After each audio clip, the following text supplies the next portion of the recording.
İnsan çok vaxt bunu niye şey eləyə bilmir, qət edə bilmir? Çünkü birinci özünü tanımır, başa düşmür. Bir de ki bunun belə, yəni bu bir dənə başa düşməndir ki, yəni belə deyək də, misal üçün pul qazanmaq istəyir də adam, çalışmalısan. Birinci, hə. Sardır, uzatmayaq. Bəli. Vəssalam, 200 dəqiqədir ki, pul qazanmaq üçün çalışmalısan. Yəni mən oturum, başlayayım ki, xəyallar qurum, yox, belə deyil.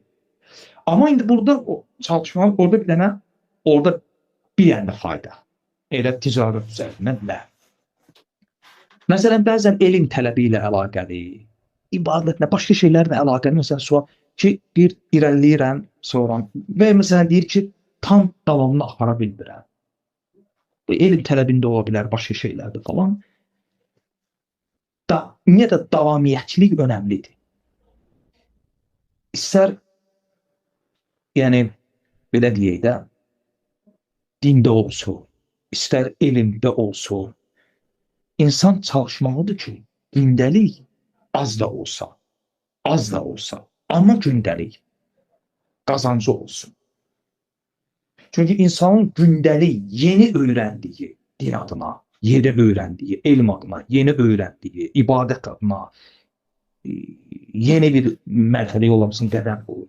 Bu yeniliklər var, ha? Az da olsa, hə? Bak bir kəlmə də olsa, gündəlik öyrəndiyi yeni şey var, ha? Onu həm canlı tutur, həm də onu vadar edir ki, daha çox şey öyrənsin. Eyni ilə ticarət.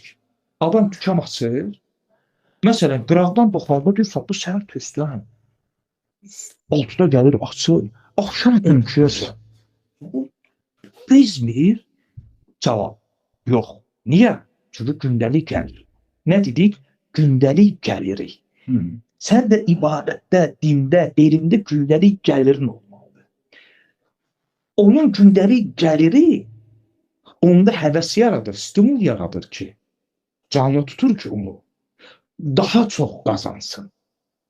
Onun gündəlik gəliri olmasa, yəni onu ayaq üstə tutan onun, o səhər 6-da dükanını açdırtdırır, akşam 12-də bağlatdıran bu deyil. Gündəlik gəldi. O da. Elm tələbində də belədir.